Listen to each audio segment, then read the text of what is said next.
Medogonu, Memebido, Zanzaigbero, Jesus in common. Zanzaigbero, Babuna, Pono Patakide, de yin novice nyonule. Mono nuchiwa, Wendo, no tonton ni ma wa ji lo monton le so. Egbe on jana kon mi do de nyonu si blogon bonno so pe ganjoji. Kabia yin jeune fille bro toro mi we o dia si blogon. Ba so pe na pa we. Sun don nopo sun la bi ku yo pauvre ka so me khole suji ka yime ko le suji don nopo. Edo go fifon podo a cheri papo. Ona yon mbo manton ana ando sono di odo wala bi ku kabi asoko na no pa we ya. Zanza igbe yo mba bona timenu pataki de nui do nyonuji be inu wula da hore. Ni amba bona se yo na bi odo mo tedo to gangi bodo tomi ayi do na no Jesus in come. Asokwe gledo nyonu gege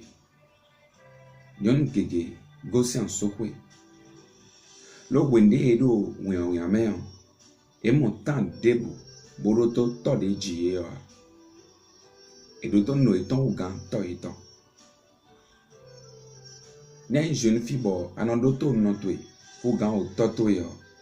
mono no bonwe are anando problem da sokwe lo ni adoto no to yo de sunu yin la gbon je na timenwe bo ni do ababu na sienta ka bia babu na copy no to yo problem na wano da sokwe egbe yo no plan spécial de na yo ende ni ayin jeune fille botoro mi yo no plan spécial de na yo ende edo très important no gbatwe lo wende adoto to yo toto na time no de sunu yin we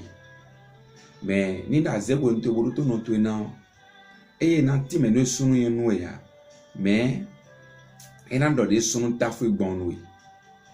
mo ko na yin don pa vle subo to do mi we ado no to no to ku kan toto we lo no to na do no yin we dia si blogbon bonyo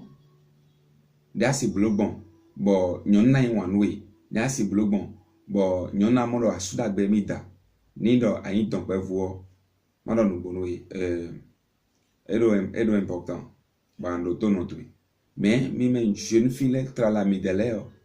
mi do na doto to mi to ni aba na so ko nu pa mi ara ndo to de jiwa do no to edo important bona yin jeune fille mo to mi do egbe onye khole no di me di ma utan well an no so ko sin zanzan kaka je gbadaro Jesus sin come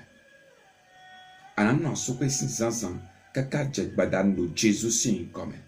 no debude bona no te la liturgia do ni ko Jesus Christ tom dalo amidion e jamulo jitoro Jesus sin come na gbonye kan lo me lo mi lo ivonu ye zante ebe na gbonye kan lo me mo na timen mi me lo to me la bi kido ni do mi babuna wa pe mi en direct dans ton sema mi ton le mi lo camp du miracle do kalavi tankpe elindo catholique au soir maintenant mi do plus 229 96 23 18 38 pour je ma autant pour bus de l'étimo disposition meleton le polo sodo le polo stade de l'amitié le polo kafu italie sous bon ni ana boali jan yo bus no le ren playo notéon bodo je me ma autant pour donc na biawido ani don vade bo se komi nous promet da ho dévolé e ko gege banasi de le na dio gbatu do akpakwele biwi do ni ko Jesus Christ amen na ngbo programme to na jinwe cléon lundi le membro podo maupo 6 heures 7 heures maintenant l'ho do mi de 5 badino semaine à part lundi le mercredi le 13 heures 14h30 maintenant déclaration de masse ou prière de masse non mais des bonabo et en sous pas de Maintenant, d'oho, maintenant c'est mausion ho, monon hode, nous bam le temps. Les mépodo, puis bon, les soupos. Premier samedi de chaque mois, de 10h à midi. Mais non, le problème c'est ça, les podo jeunes les pour nous prendre. Donc, mau hoji, podo, des sinon jeunes me réussi, podo mau kogondi. Tous les derniers vendredis de chaque mois, merci 18h à 20h, nous auditorium des miracles. Et wende bon, nous connaissons ces gens-là depuis,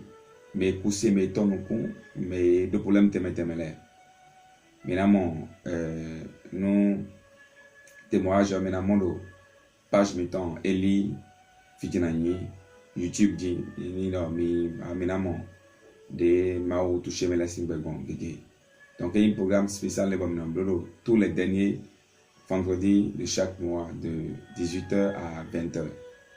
Donc ni non à domaine de la zone diawé occasion d'aller reponer bon maintenant de participer au programme en kabi en rien photo ton o mina khode CD bon maouizali temps ina boisoni là un programme spécial de mina khode nous mais là bi de nos téléphones de temps iji bon non do khode téléphone là ji ba ko je mau temps pour nous ji ou teme là no jo transfert teme à quoi 5 côté kabi nous teme là no jo donc un programme de bon mina bi do ani dans quoi de c'est pour mi ni do ababna kan bi gona